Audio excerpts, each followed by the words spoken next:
आपके लिए जो कॉमर्स की पढ़ाई है 11th क्लास में, ये नर्सरी है आपके लिए। यानी आज से पहले आपने कभी पढ़ा नहीं है, तो आपको आराम आराम से धीरे धीरे चीज़ों को जानकारी हासिल करनी है। पहले डायरेक्ट ये नहीं कि मुद्दे पे जाके चलो इसी को शुरू कर लेते हैं, याद कर लेते हैं, डेफिनेशन जान लेते हैं। आपको पहले जानकारी होनी चाहिए। चूंकि बिजनेस की पढ़ाई है, और बिजनेस की पढ़ाई का मतलब प्रैक्टिकल लाइफ में तो आप देखते ही हैं, उसमें से एक पेपर अकाउंटेंसी पढ़ रहे हैं, हिसाब किताब करना है हमें, रुपये पैसे वाले मामला होंगे। वेलकम टू NICBA इंडिया, मैं आपका mentor the king of commerce.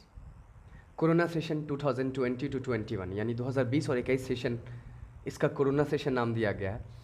इसमें जो क्लास 11th में कॉमर्स पढ़ने वाले बच्चे हैं, या जो CS फाउंडेशन की तैयारी करने वाले हैं, उसके लिए अब खुशखबरी ये है कि NICBA आपको अब ऑनलाइन क्लासेस 11th और 12th के साथ ही CS की तैयारी कराएगी। इसके लिए नहीं आपको अलग से टाइम देना होगा, नहीं आपको अलग से कोई फ़ी लगेगी, आप आसानी से दोनों साथ साथ कर पाएंगे।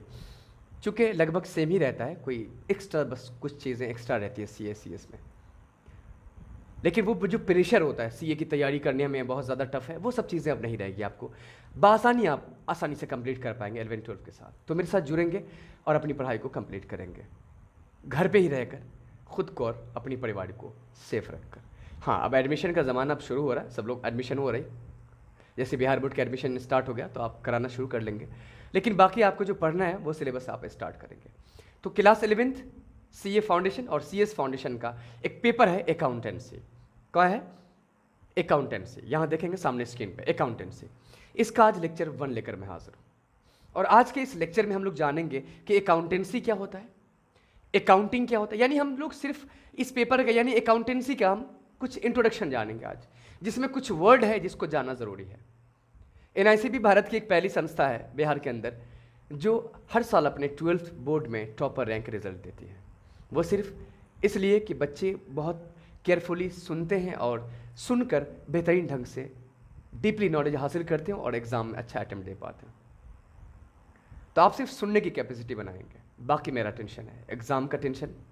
आपका जो एग्ज़ाम होगा वो मेरी प्रॉब्लम है, वो आपको फेफड़ा सुखाने की ज़रूरत नहीं है, आप बेफिक्र रहें। तो अकाउंटेंसी क्या है, अकाउंटिंग क्या है? आमतौर पे इस पे जो वीडियो बनती है आप यूट्यूब पे देखें, या नॉर्मल जो शुरू किया जाता है क्लासेस वगैरह, वो नॉर्मल होता है। इसके डेफिनेशन पे हम लोग बात कर लेते हैं, अकाउंटिंग क्या डेफिनेशन बता देते हैं। लेकिन डेफिनेशन जानने के लिए भी हमें बहुत सारी चीज़ें जाननी होती है, तो हम बहुत सारी चीज़ों को जानेंगे, तब जाके मैक्रो लेवल पे हम इसके डेफिनेशन पे बात करेंगे। लेकिन आज हम इन सारे को एक छोटे से एग्जाम्पल पे इन सबको समझ पाएंगे। अकाउंटेंसी क्या है, अकाउंटिंग क्या है, entity, concept, transaction, event, type of transaction, type of financial transaction, ये सारी चीज़ों को हम बस एक छोटे से एग्जाम्पल से समझ पाएंगे और बहुत आसानी से।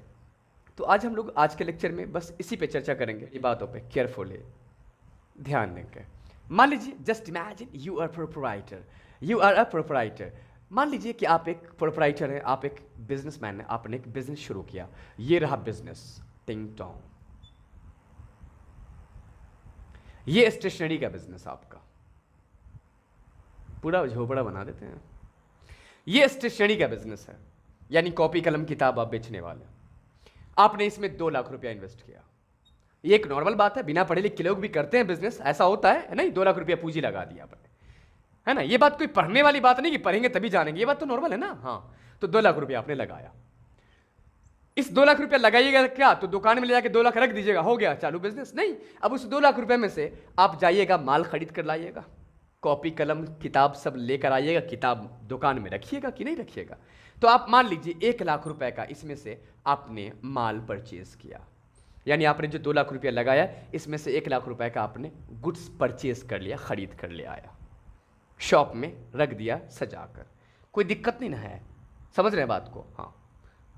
और ये जो डेट था पूंजी लगाने का, बिजनेस शुरू करने का, ये मान लीजिए जनवरी 1 तारीख था 2020 या 2000 कुछ भी मान लीजिए, साल कोई भी ले लीजिए, आपके ऊपर है। 2 लाख लगाया, फिर 1 लाख रुपए का आपने माल खरीदा। उसी जनवरी महीने में, मैं 1 जनवरी से लेकर पूरे जनवरी महीने तक का लेन देन की बात करूंगा, 1 लाख रुपए का आपने माल खरीदा। फिर उसके बाद उस महीने के अंदर आपने माल बेचा 1,80,000 रुपीज का, 1,80,000 रुपए का आपने माल बेचा, सेल किया आपने। बस देखेंगे, नॉर्मल सुनेंगे, और ये सारी चीज़ें आपको खुद ब खुद समझ में आ जाएगी। इस पे मैं कोई ज़्यादा चर्चा करने वाला नहीं हूँ, बस इस पे चर्चा करूँगा, इस पे ज़्यादा ध्यान देंगे। 1,80,000 रुपये का आपने पूरे जनवरी महीने में माल बेचा। उसके बाद पूरे 1 महीने का आपने ये शॉप आपने रेंट पर ली थी, वो रूम जिसके अंदर आप बिजनेस कर रहे हैं, तो आपने रेंट दिया 5,000 रुपये का जनवरी माह का 30 तारीख को, मतलब 31 तारीख को ही मान लो। उसके बाद इस 1 महीने का आपने 1 या 2 स्टाफ रखे थे या 1 ही स्टाफ रखे थे जो आपके दुकान में काम करता था, उसको भी आपने सैलरी दिया या वेजेस दिया। उसके बाद अदर भी बिजनेस में चाय पानी, महीने में बहुत सारी चीज़ हुई, माल जो आया उसका ठेला भाड़ा लगा, यह सब हुआ, तो वो खर्चा लगा आपको 5,000 रुपये का अदर खर्चा, सन्ड्री एक्सपेंसेस, विविध खर्चा, इधर उधर का खर्चा सब। ये पूरा 1 महीने का आपका एक्टिविटी है जो आपने बिजनेस के अंदर किया। पूंजी लगाया 2 लाख, फिर उसमें से 1 लाख का माल खरीद के लाए, 1,80,000 में माल बेचा भी, और महीने में आपने 1 महीने का रेंट दिया, 1 महीने में सैलरी दी, 1 महीने का नॉर्मल खर्चा सब भी किया। ये तो प्रैक्टिकल नॉर्मल होता है, बिना पढ़े लिखे लोग ऐसा करते हैं, बिजनेस करते हैं, उनको ये होता है। और ये बात आप भी समझ पा रहे होंगे, कोई दिक्कत नहीं ना। हाँ, नर्सरी है तो नर्सरी वाली बात करेंगे, नॉर्मल बात है, और यही मेन पढ़ाई भी है आपकी, कोई खास बात नहीं है। अब हुआ क्या कि महीने के लास्ट में आपके पास 10,000 रुपीज़ का जो माल आपने 1 लाख का खरीदा था, 10,000 रुपये का महीने के लास्ट में माल बचा हुआ है, जिसको आप क्या कहते हैं, स्टॉक कहा जाता है। यानी 1 महीने में आपने माल लाया कितने का, 1 लाख रुपए का, और उसमें से माल खत्म कितने का हो गया, 90,000 का, 10,000 का बचा हुआ है। यानी 90,000 के माल को आपने बेच दिया, कितने में, 1,80,000 रुपीज़ में। ये काम कर रहा है, बस ये बातें हैं नॉर्मल। यूट्यूब पे आप क्लास 11th का फर्स्ट अकाउंटिंग का लेक्चर तलाशिएगा, नॉर्मल बस वही घिसी पिटी बातें, अकाउंटिंग का डेफिनेशन लेके शुरू हो गए। ये पहली ऑर्गेनाइजेशन है जो आपकी पढ़ाई के बेस पे बात करती है, समझने के बेस पर। ये नहीं कि आया और लेक्चर शुरू कर दिया डेफिनेशन जानकर, चीज़ों को जानेंगे हम लोग नॉर्मल प्रैक्टिकल लाइफ से। आपको मैं बनाऊंगा इंडिपेंडेंट, यानी आप मुझ पे डिपेंड नहीं रहेंगे, आप खुद से पूरी पढ़ाई कर पाएंगे बड़ी आसानी से। बस मैं आपकी पढ़ाई को इजी कर दूंगा। We will show you the way to success. मैं आपको सिर्फ दिखाऊंगा रास्ता सक्सेस का, बाकी काम है आप खुद हो जाएंगे, मुझे पूरा भरोसा है आप पे। तो 10,000 का माल बच गया 1 महीने के एंड में। ये सब हमने एक्टिविटी किया 1 महीने के अंदर। अब आप बताइए इसको लिखेंगे कि नहीं लिख लेंगे? लिखेंगे ना, लिख लिया जाएगा इसको। लेकिन 1 महीने के बाद अब दिल करेगा कि भाई मैंने जो ये एक्टिविटीज परफॉर्म किया एक बिजनेस के अंदर, अपने बिजनेस में, तो हमें 1 महीने में प्रॉफिट हुआ या लॉस हुआ, जरा ये जानकारी हासिल कर ले। और ये जानना कोई लॉजिकल बात नहीं है, ये रियल बात है। तो चलो पता करते हैं कि प्रॉफिट हुआ या लॉस हुआ 1 महीने में। जनवरी के 31 तारीख को 1 महीने में हिसाब किताब करेंगे और हम लोग पता करेंगे कि हमें प्रॉफिट हुआ या लॉस हुआ। चलिए पता करते हैं। अच्छा ये बताइए, बिजनेस हम किस चीज़ के लिए करते हैं? मेन कमाने के लिए, इनकम। सेल किया, ये इनकम हुआ। क्या हुआ? ये इनकम, डायरेक्ट इनकम कहते हैं। जिस चीज़ का आप बिजनेस करते हैं उसको जो आप बेचते हैं वो डायरेक्ट इनकम कहलाता है। तो मेन जो हम बिजनेस करते हैं इनकम कमाने के लिए, और इनकम कमाने के लिए हमें बहुत सारा खर्चा करना पड़ता है, एक्सपेंस। तो इनकम में से खर्चा हटा देंगे, जो बचेगा वो प्रॉफिट होगा हमारा। 1 लाख, तो आइए देखते हैं, 1,80,000 रुपीज़ हमारा इनकम है। इस इनकम को कमाने के लिए मैंने खर्चा सब कितना किया? तो 15,000 रुपया तो नॉर्मल खर्च किया मैंने। ये चलो खर्च हटा दो इसमें से, सीधी सी बात है। और इसमें खर्च एक और है, गुड्स, जो माल हमने बेच दिया वो माल था कितने का? तो 1 लाख का माल खरीदे थे, लेकिन उसमें से तो 10,000 का बचा हुआ है। जो बिक गया वो माल कितने का था? 90,000 रुपीज़ का। तो ये भी हमारा खर्च है।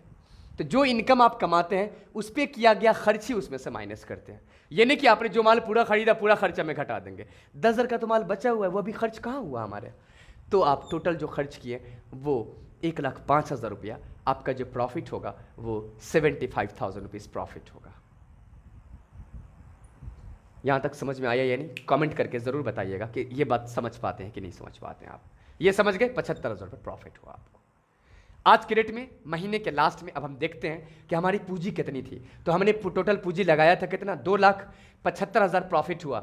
टोटल मिलाकर हमारा अब कितना ऑनर का हो गया बिजनेस में? 2,75,000। कैश पे हिसाब कर लेते हैं, एसेट्स में, संपत्ति में, वही 31 तारीख को। तो कैश हमने लगाया था 2 लाख रुपया, जिसमें से 1 लाख कैश चला गया माल खरीदने में, तो 1 लाख बचा। 1,80,000 फिर कैश आया हमारे पास, नहीं माल बेचकर, तो 2,80,000 रुपया आया। टोटल हुआ 2.8 लाख बोलिए या 2,80,000। उसके बाद 15,000 हमारा चला गया पेमेंट करने में, खर्च में, तो 15,000 इसमें से माइनस कर दीजिए, तो 2,65,000 रुपये हमारे पास कैश है महीने के लास्ट में, 31 जनवरी को। एक महीने का ही हिसाब कर रहे हैं हम, एक टाइम का ही हम हिसाब निकालते हैं। तो 2,65,000 रुपये हमारे पास कैश है और 10,000 रुपये का हमारे पास स्टॉक है। टोटल संपत्ति हमारे पास, एसेट्स कितने का है? 2,75,000 का, और टोटल मालिक का जो बिजनेस में लगाया हुआ है रुपया है 2,75,000 रुपये, भी उसका प्रॉफिट तो 2,75,000। ये बात नॉर्मल एक जानकारी है हमें। तो ये सब जो किया गया, ये एक्टिविटीज को रिकॉर्ड किया गया, जो एक्टिविटीज रुपये में है, क्या चीज में? रुपये में, मॉनेटरी टर्म में, इसको रिकॉर्ड किया गया और रिकॉर्ड कर कर हम एक रिजल्ट को पता किए कि प्रॉफिट हुआ या लॉस हुआ। तो ये जो सारा प्रोसेस को हमने कंप्लीट किया, इसको ही हम लोग अकाउंटिंग कहते हैं। समझ के बात को। तो अकाउंटिंग क्या हुआ? हम मेन डेफिनेशन की बात नहीं कर रहे हैं। मेन डेफिनेशन बहुत सारी बात को जान लेंगे तभी अच्छे से समझ पाएंगे, वरना रटना है तो फिर क्या है, गूगल सर्च कर दीजिएगा, डेफिनेशन तो मिल ही जाएगा। तो डेफिनेशन की मैं बात नहीं कर रहा हूं। अकाउंटिंग क्या है, अब इसको हम आम बोलचाल की भाषा में समझेंगे कि एक बिजनेस ऑर्गेनाइजेशन के अंदर जितने भी एक्टिविटीज़ फाइनेंशियल होती है, ट्रांजैक्शन होती है, लेन देन, उसको रिकॉर्ड कर कर, लिख कर, और उसके बेस पर बिजनेस का रिजल्ट पता करते हैं कि प्रॉफिट हुआ या लॉस हुआ, और बिजनेस की आर्थिक स्थिति जानते हैं। इस पूरे प्रोसेस को ही हम लोग अकाउंटिंग कहते हैं। नॉर्मल समझ में आ गया होगा, मेरे ख्याल से आप पूरी तरह समझ गए होंगे कि अकाउंटिंग क्या है। अकाउंटिंग बिजनेस के अंदर जो रुपये पहले से वाला हम लेन देन करते हैं, एक्टिविटीज़ करते हैं, ट्रांजैक्शन करते हैं, उसको रिकॉर्ड करके एक टाइम का हम रिजल्ट निकालते हैं कि प्रॉफिट हुआ या लॉस हुआ, और बिजनेस की आर्थिक स्थिति उस डेट को क्या है, ये जानने के लिए हम जो पूरा प्रोसेस को कंप्लीट करते हैं, उसको ही हम लोग अकाउंटिंग कहते हैं। यानी अकाउंटिंग एक प्रोसेस है जिसके अंदर हम बिजनेस के किए गए फाइनेंशियल एक्टिविटीज़ को रिकॉर्ड करके रिजल्ट निकालते हैं कि प्रॉफिट हुआ या लॉस, और बिजनेस की आर्थिक स्थिति क्या है। इस प्रोसेस को ही हम लोग अकाउंटिंग कहते हैं। आम बोलचाल की भाषा में समझ गए या नहीं समझे, एक प्रैक्टिकल से भी मैं आपको समझा दिया, एक एग्जाम्पल से। क्लियर है? अकाउंटेंसी अब आते हैं। अकाउंटेंसी क्या है, यहां देखेंगे सामने स्क्रीन पे। अकाउंटेंसी क्या है? ये जो मैंने अकाउंटिंग किया, 75,000 रुपये प्रॉफिट निकाला अकाउंटिंग करके, तो आप में से बहुत सारे लोग यहाँ पर 90,000 की जगह पे जो एक खर्च मैंने किया था, 1 लाख का माल खरीदा था, उसको घटा देंगे, क्योंकि अपना अपना नॉर्म्स जो काम करेगा वही करेंगे। लेकिन नहीं, रूल एंड रेगुलेशंस जो गाइडलाइन बनाए गए हैं, जो एक ही जैसा सबको अकाउंटिंग कर सके, उस रूल रेगुलेशन को, गाइडलाइन को हम लोग अकाउंटेंसी कहते हैं। यानी अकाउंटेंसी एक थ्योरेटिकल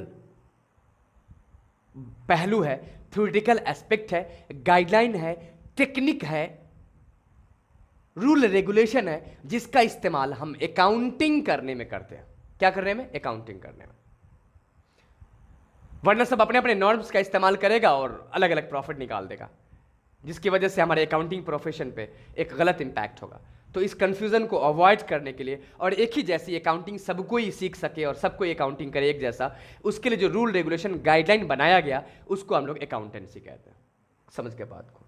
अब रोड पे चलने को बोल दे आपको, बस चलना है, चलेंगे जैसे तैसे चलेंगे, कोई दाएं कोई बाएं, कोई क्रॉस में ऐसे से चल रहा है। लेकिन नहीं, रोड पे चलने के लिए नियम कानून बनाए गए। लेफ्ट से चलेंगे, पैदल जेबरा क्रॉसिंग सिग्नल, ये वो एटसेट्रा एटसेट्रा है, उसको फॉलो करेंगे, ओवरटेक का नियम है, ये है कि नहीं है? वो जो नियम बनाए गए, रूल रेगुलेशन, वो थ्योरेटिकल बात है, थ्योरी वाली बात है, वही समझ लीजिए अकाउंटेंसी है। यानी अकाउंटिंग करने के लिए जो थ्योरेटिकल गाइडलाइन बनाए गए, वो अकाउंटेंसी है। समझ के बात को। एग्जाम्पल मैंने वो ऐसे दिया था। तो ये मेन बात समझ गए, इससे आप जुड़ी हुई ये दोनों बात समझ गए। तो अकाउंटिंग समझ गए, एक प्रोसेस है, जो पूरा एक प्रोसेस जो बिजनेस के अंदर जो हम लेन देन करते हैं, उसको रिकॉर्ड करके उसके बेस पर रिजल्ट निकालना कि प्रॉफिट हुआ या लॉस हुआ, इस पूरे प्रोसेस को हम अकाउंटिंग कहते हैं। इसकी पूरी डेफिनेशन पे हम बात अभी नहीं कर रहे हैं, क्योंकि उसके अंदर कुछ ऐसे वर्ड्स सब आएंगे जैसे accounting is the process of identifying, measuring, recording, classifying, summarizing, analyzing and interpreting the financial transaction of a business। अब इस पे चर्चा करिएगा तो अलग अलग वर्ड का अलग अलग मीनिंग है, और अलग अलग मीनिंग के अंदर बहुत सारी अलग अलग बातें हैं। तो याद करने के लिए तो ठीक है, जान लेंगे, याद कर लेंगे, लेकिन चीज़ों को समझेंगे जब बहुत सारी चीज़ें जान लेंगे तब। वो मैक्रो लेवल पे है वो पूरा डेफिनेशन। फिलहाल मैं आपको बस बोलचाल की भाषा में अकाउंटिंग और अकाउंटेंसी समझाया। समझ गए या नहीं मुझे कमेंट करके ज़रूर बताइएगा, अपना फीडबैक ज़रूर दीजिएगा। आगे है एंटिटी कॉन्सेप्ट ऑफ अकाउंटिंग। हाँ, ये जो बिजनेस में जितना भी ट्रांजैक्शन हुआ, इसको जो रिकॉर्ड किया गया और रिजल्ट निकाला गया और अभी भी लिखा हुआ बिजनेस में, तो ये सब किया गया किसकी तरफ से? बिजनेस की तरफ से। यानी अकाउंटिंग जो की जाती है वो बिजनेस की तरफ से की जाती है, न कि ओनर की तरफ से। किसकी तरफ से? बिजनेस की तरफ से। और ये कॉन्सेप्ट कहलाता है एंटिटी कॉन्सेप्ट। बहुत सारा अदर कॉन्सेप्ट सब है, जैसे एक ही महीने का हमने रिजल्ट निकाला, कोई एक फिक्स टाइम तो लेंगे ना रिजल्ट निकालने के लिए, तो ये जो फिक्स टाइम लिया इसको पीरियोडिसिटी कॉन्सेप्ट कहते हैं। बहुत सारे कॉन्सेप्ट्स हैं, इसमें से मेन एक बात ये थी कि अकाउंटिंग जो की जाती है वो बिजनेस की तरफ से किया जाता है। यानी ये लेन देन करना, लेन देन को लिखना, रिजल्ट निकालना, ये सब बिजनेस की तरफ से होता है, ओनर की तरफ से नहीं। यानी accountant should treat to enterprise distinct from its owner. यानी अकाउंटेंट जो हिसाब किताब करता है वो बिजनेस की तरफ से करता है, ऑनर से हट के ऑनर की तरफ से नहीं करता है। समझ के बात को? हाँ, तो एंटिटी कॉन्सेप्ट उसको ही कहते हैं कि बिजनेस का अलग अस्तित्व है, अकाउंटिंग पॉइंट ऑफ व्यू से बिजनेस की तरफ से अकाउंटिंग किया जाता है पूरा। क्लियर है? आगे ट्रांजैक्शन। तो ट्रांजैक्शन का मतलब और इवेंट का मतलब जानेंगे। तो बिजनेस के अंदर जो एक्टिविटीज की जाती है ना, वो सब ट्रांजैक्शन है। मान लो इस महीने में एक और बात, एक स्टाफ का सिलेक्शन किया गया, या इस महीने स्टाफ को हटा दिया गया, या एक नया स्टाफ को लिया गया, ये भी ट्रांजैक्शन है। लेकिन इसको रुपये में तो लिख नहीं सकते ना, इस बात को तो रुपये में नहीं लिख सकते, तो वो ट्रांजैक्शन रुपये वाला ट्रांजैक्शन नहीं है। लेकिन जो भी एक्टिविटीज परफॉर्म की जाती है बिजनेस के अंदर, उसको हम लोग ट्रांजैक्शन कहते हैं। ये मॉनेटरी वाला है, रुपये पैसे वाला ट्रांजैक्शन है। तो इस ट्रांजैक्शन के करने की वजह से, मॉनेटरी ट्रांजैक्शन करने की वजह से जो रिएक्शन आता है, रिजल्ट आता है, उसको हम लोग इवेंट कहते हैं। इवेंट लेन देन वाली बात होगी ट्रांजैक्शन, और रिजल्ट जो आएगा वो इवेंट। तो परचेज करना क्या हुआ? ट्रांजैक्शन। सेल करना ट्रांजैक्शन। रेंट देना ट्रांजैक्शन। सैलरी देना ट्रांजैक्शन। ट्रांजैक्शन। स्टॉक जो बच गया 10,000 रुपए का, ये तो लेन देन करने की वजह से बच गया ना, तो ये क्या होगा? आप कमेंट खुद कर दो, पता है ना आपको। इवेंट है। Very good. क्या ये? इवेंट है। ये जो प्रॉफिट हुआ ट्रांजैक्शन करने की वजह से हुआ ना, तो ये भी क्या हुआ? इवेंट। समझ गया? यानी ट्रांजैक्शन करने की वजह से जो रिजल्ट आता है, रिएक्शन होता है, वो इवेंट कहलाता है। और जो एक्टिविटी हम परफॉर्म करते हैं बिजनेस के अंदर, वो ट्रांजैक्शन है। यहां तक क्लियर हो गया? समझ गए? ट्रांजैक्शन, लेन देन, इवेंट जान गए, अकाउंटिंग जान गए, अकाउंटेंसी जान गए, एंटिटी कॉन्सेप्ट जान गए। ये वर्ड पे जितना ध्यान देंगे उतना इजी होगा आपकी पढ़ाई। और NIC भी, यानी मैं आपका mentor the king of commerce, आप मुझसे जुड़ेंगे तो आप अकाउंटेंसी को बहुत बेहतरीन ढंग से सीख पाएंगे। बनाना नहीं है, सीखना है हमें, बिना लिखे और बिना रटे हुए।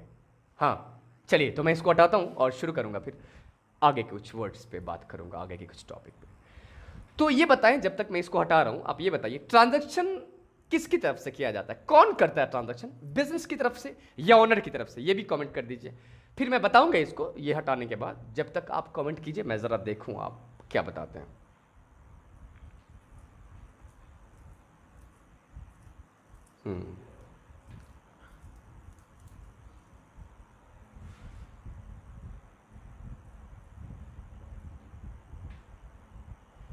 कमेंट कर लिया आप लोगों ने? अच्छा है। ट्रांजैक्शन बिजनेस की तरफ से होगा, हिसाब किताब भी बिजनेस की तरफ से होगा। अकाउंटिंग है, जब बिजनेस की तरफ से होना है तो ट्रांजैक्शन भी बिजनेस की तरफ से होगा। तो ट्रांजैक्शन जो होता है वो दो तरह का होता है। ट्रांजैक्शन कितने तरह का होता है? दो तरह का। एक फाइनेंशियल ट्रांजैक्शन और दूसरा नॉन फाइनेंशियल ट्रांजैक्शन। यानी जिस लेन देन को, जिस एक्टिविटीज़ को हम मॉनेटरी टर्म में नहीं मेज़र कर सकते, नहीं लिख सकते हैं, वो नॉन फाइनेंशियल है। और जिसको हम मॉनेटरी टर्म में, रुपये में लिख सकते हैं, मेज़र कर सकते हैं, वो फाइनेंशियल ट्रांजैक्शन है। तो अकाउंटिंग करने के लिए हमें कौन सा ट्रांजैक्शन की जरूरत पड़ेगी? फाइनेंशियल ट्रांजैक्शन की, जिसमें रुपये पैसे की बात होगी, है कि नहीं? हाँ, तो फाइनेंशियल ट्रांजैक्शन और नॉन फाइनेंशियल, ये दो तरह का ट्रांजैक्शन होता है बिजनेस में। क्लियर है? फाइनेंशियल ट्रांजैक्शन कितने तरह के होते हैं? इस पे दो बातें हैं।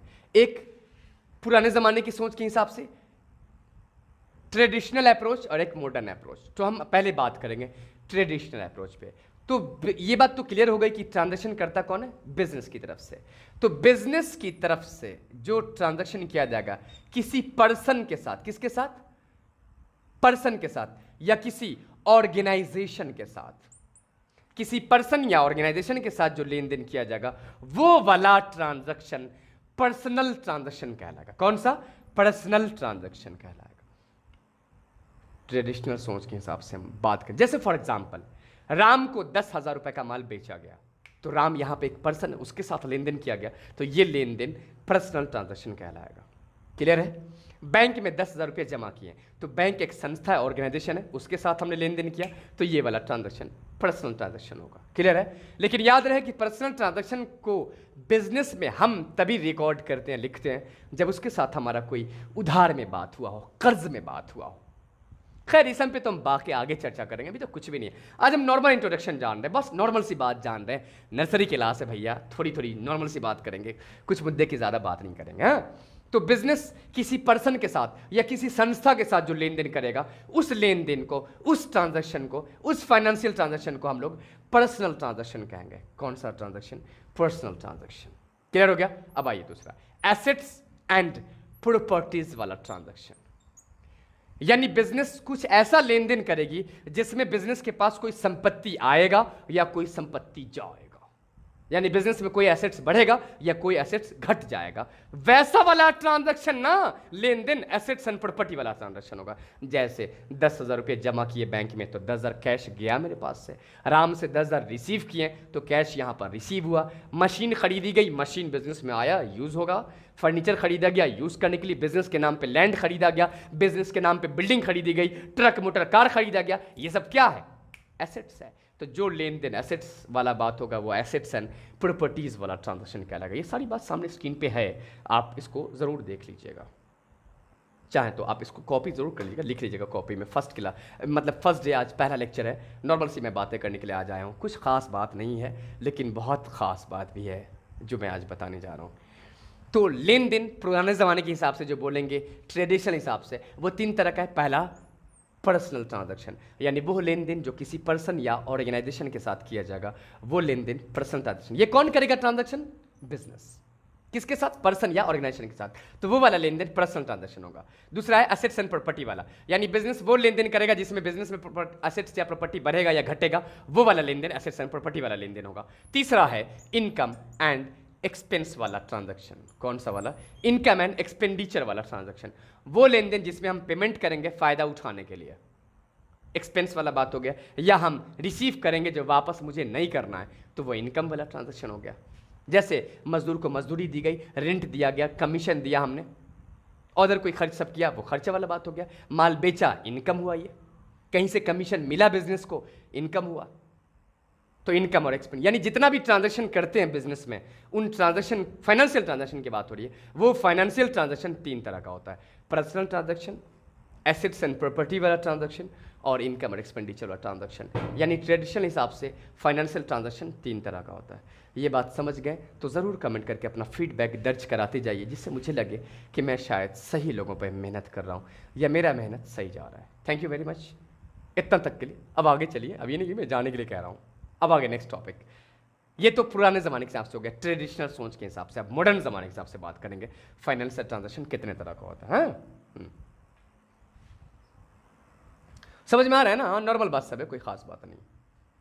फिर मैं पूरा इंडिविजुअल इस पे बात करूंगा, पूरा एकदम कंप्लीट। ये एग्जांपल से जुड़ा हुआ बात समझ के फिर ऐसे आइए। फाइनेंशियल ट्रांजैक्शन मॉडर्न अप्रोच के हिसाब से 5 तरह का है। 4 बोलते हैं, 5 उसी में से निकल जाता है। चौथा, 5वां, पहला हो गया एसेट्स वाला लेन देन, लायबिलिटी वाला, और इसी में से एक निकलता है capital.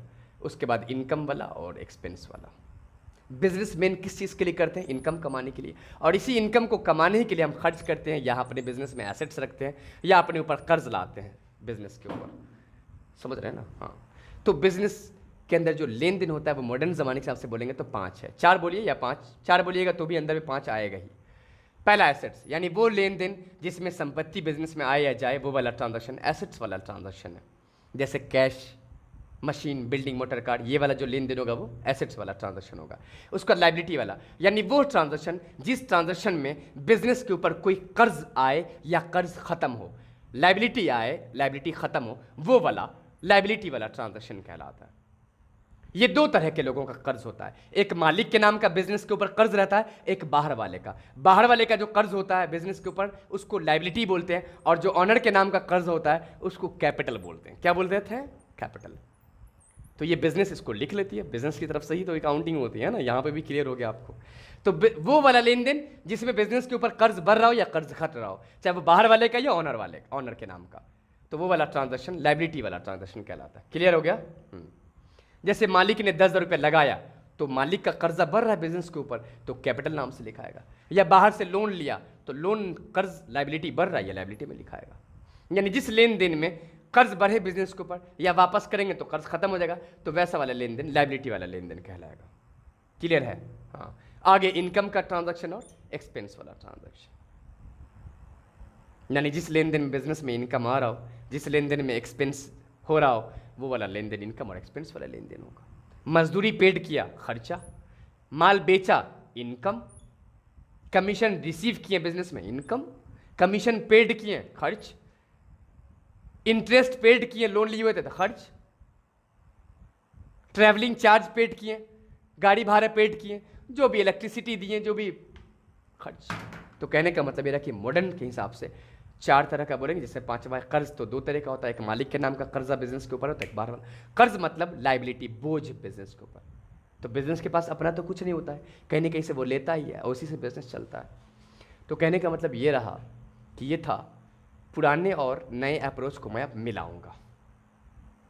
Personal transaction, assets and property वाला ट्रांजैक्शन, इनकम और एक्सपेंडिचर वाला ट्रांजैक्शन मैं यहां लिख देता हूं। एसेट्स वाला ट्रांजैक्शन, लायबिलिटी वाला ट्रांजैक्शन, यहां वाला एसेट्स वाला ट्रांजैक्शन में ये वाला चला गया, समझ गए? पर्सनल ट्रांजैक्शन किस में आएगा? लायबिलिटी वाले में। कुछ एसेट्स में से भी और लायबिलिटी में से भी, एसेट्स भी और लायबिलिटी भी। यानी पर्सनल ट्रांजैक्शन का जो रिजल्ट होता है वो एसेट्स भी हो सकता है और लायबिलिटी भी। मान लीजिए रामू की यहाँ 10,000 मेरा बाकी है, तो रामू मेरे लिए एसेट्स है, लेकिन रामू पर्सन है, पर्सनल ट्रांजैक्शन में वो आएगा। या कोई श्यामलाल का मेरे यहाँ पैसा निकल रहा है तो मेरे लिए वो लायबिलिटी है, तो पर्सनल ट्रांजैक्शन का जो रिजल्ट है तो मॉडर्न हिसाब से तोड़ कर बनाया गया, इसलिए मॉडर्न हिसाब से हुआ। पुराने हिसाब से वो personal assets and property. Assets and property में तो डायरेक्ट एसेट्स की बात होगी, इनकम एक्सपेंडिचर में इनकम एक्सपेंस की बात होगी। तो दोनों बात सेम ही है, ट्रेडिशनल जमाने के हिसाब से बोले या मॉडर्न जमाने। मैंने आज सिर्फ बताया ट्रांजैक्शन कितने तरह का होता है और फिर फाइनेंशियल ट्रांजैक्शन कितने तरह का होता है। तो मेरी सारी बातों पे गौर करेंगे, दोबारा सुन लेंगे। अगर एक दफ़ा समझ में ना आए तो फिर जहाँ पे किसी पॉइंट में अगर आपको प्रॉब्लम आती है तो आप कमेंट में ज़रूर कमेंट करेंगे। मैं नेक्स्ट वीडियो में जब आऊँगा, नेक्स्ट डे मैं कल 3 बजे आऊँगा लाइव। कितने बजे? 3 बजे। आपका सिलेबस चालू हो गया आज से। 3 बजे मैं कल लाइव आऊँगा। कल डिस्क्रिप्शन में लिंक दूंगा, उस लिंक को क्लिक करके आप अपने पार्टिकुलर बैच को ज्वाइन कर सकते हैं। 11th और 12th के साथ ही आप CS फाउंडेशन की तैयारी, यानी जो आप पढ़ रहे हैं डीपली मैं बातें कर रहा हूँ, मुद्दे की बात कर रहा हूँ, डेप्थ में जाकर, क्योंकि प्रोफेशनल पढ़ाई भी डेप्थ में ही पढ़नी पड़ती है। तो आप मेरे साथ जुड़े, मैं आपको सिखाऊंगा कि कॉमर्स के अंदर जितने भी पेपर हैं उसको डीपली कैसे हम जानेंगे, जिसके बेस पर हम अपने फ्यूचर को ब्राइट और बेहतर कर पाएंगे। तो आज हमने क्या क्या सीखा, हम इस पर एक नज़र और डालेंगे सामने स्क्रीन पर और फिर कंप्लीट हो जाएगा आज का क्लास। अकाउंटेंसी। अकाउंटेंसी क्या है? अकाउंटिंग करने के लिए, अकाउंटिंग प्रैक्टिस करने के लिए, प्रैक्टिकल वर्क करने के लिए जो रूल रेगुलेशन गाइडलाइन बनाए गए हैं, टेक्निक्स, उसको ही अकाउंटेंसी कहते हैं। ये थ्योरेटिकल बात है, लिखी हुई बात है जिसको फॉलो करते हैं। अकाउंटिंग क्या है? अकाउंटिंग एक प्रोसेस है। अकाउंटिंग क्या है? एक प्रोसेस है, जिस प्रोसेस के अंदर हम बिजनेस के फाइनेंशियल ट्रांजैक्शन को रिकॉर्ड करके बिजनेस का रिजल्ट पता करते हैं एक पार्टिकुलर टाइम का, कि प्रॉफिट हुआ या लॉस और बिजनेस की आर्थिक स्थिति क्या है। इसे ही हम लोग अकाउंटिंग कहते हैं। ये नॉर्मल आपको इतनी जानना है आज। आगे entity concept of accounting. Entity concept of accounting का मतलब ये है कि अकाउंटिंग जो की जाती है वो बिजनेस की तरफ से किया जाता है। किसकी तरफ से? बिजनेस की तरफ से। क्लियर है? आगे है ट्रांजैक्शन। ट्रांजैक्शन का मतलब बिजनेस के अंदर जो भी एक्टिविटीज परफॉर्म होती है वो ट्रांजैक्शन कहलाता है। ये 2 तरह का होता है, फाइनेंशियल और नॉन फाइनेंशियल। यानी जिस लेन देन को हम रुपये में लिख सकते हैं, मेजर कर सकते हैं, वो फाइनेंशियल है, और जो रुपये में नहीं होगा वो नॉन फाइनेंशियल है। क्लियर है? हाँ। आगे इवेंट, यानी फाइनेंशियल ट्रांजैक्शन करने की वजह से जो रिजल्ट आता है, रिएक्शन होता है, उसको हम लोग इवेंट कहते हैं। जैसे स्टॉक का बचना, स्टॉक प्रॉफिट होना, लॉस होना, ये इवेंट है। जैसे मान लीजिए सेंट्रल गवर्नमेंट को 1 लाख करोड़ इनकम आया साल में टैक्स से, फिर उसका वो खर्च की 90,000 करोड़ उसमें से, तो 10,000 करोड़ बच गया, तो 10,000 करोड़ बच जाना ये इवेंट होगा। अब वो जो 1,00,000 करोड़ आया, फिर 90,000 करोड़ खर्च किया सरकार ने, तो ये ट्रांजैक्शन कहलाएगा। समझ के बात को। कोई भी इकोनॉमिक एक्टिविटीज परफॉर्म करने वाली ऑर्गेनाइजेशन, हर कोई अपना एक्टिविटीज को परफॉर्म करने के लिए ट्रांजैक्शन और इवेंट के थ्रू ही वो करेगी। बिना ट्रांजैक्शन और बिना इवेंट के वो अपनी एक्टिविटीज को परफॉर्म नहीं कर सकती है।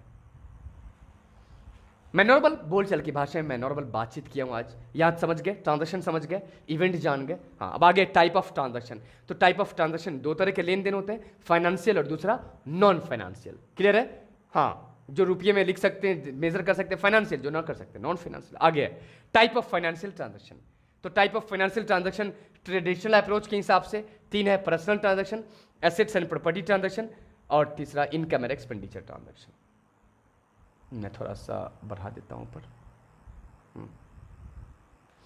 समझ में आई बात? पर्सनल ट्रांजैक्शन का मतलब वो लेन देन जो किसी बिजनेस, किसी संस्था या किसी पर्सन के साथ किया जाता है, वो वाला लेन देन, वो वाला ट्रांजैक्शन पर्सनल ट्रांजैक्शन कहलाता है।